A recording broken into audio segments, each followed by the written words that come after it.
ได้มีกล่องประชุมวิทยาศาสตร์สากลด้านทันตกรรมครั้งที่ 14 ของสมาคมทันตแพทย์ลาวได้เปิดขึ้นในวันที่ 24 ตุลาคม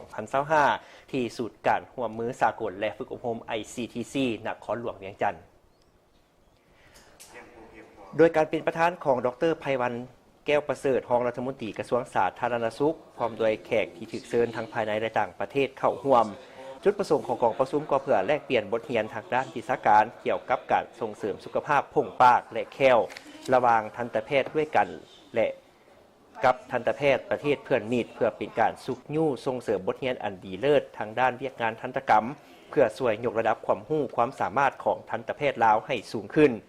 ในกองประชุมครั้งนี้มีสมาชิกสมาคมเข้าร่วมทั้งหมด500 กว่าคนกองประชุมครั้งนี้ได้เชิญเอาวิทยากรทั้งภายในและต่างประเทศจำนวน19 ท่านมาให้ความรู้แก่ทันตแพทย์ของลาวเช่นวิทยากรจากคณะทันตแพทย์ศาสตร์มหาวิทยาลัยวิทยาศาสตร์สุขภาพจากสาธารณรัฐประชาชนจีน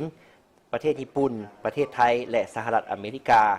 หัวข้อทางด้านวิชาการที่นำมาบรรยายแม่นเน้นใส่เพื่อให้ทันตแพทย์ลาวได้นำเอาไปนำใส่เช่นการแก้ไขความเจ็บปวดในใบหน้าและโพรงปากพยาธิทางระบบในเวียกงานทันตกรรมการปฏิบัติตัวจริงในการปิ่นปัวพยาธิเหือกอักเสบการดัดแปลงแคลเทียมสนิทติดและสนิททอดได้การบูรณะแคลทันตกรรมหากเทียมในปัจจุบันทันตกรรมหากเทียมในยุคดิจิตอลและมีหัวข้ออื่นๆที่พัวพันถึงเวียกงานทันตกรรมนอกจากนี้ยังมีหัวบทที่สาธิตในการนำใช้เครื่องมือทางด้านทันตกรรม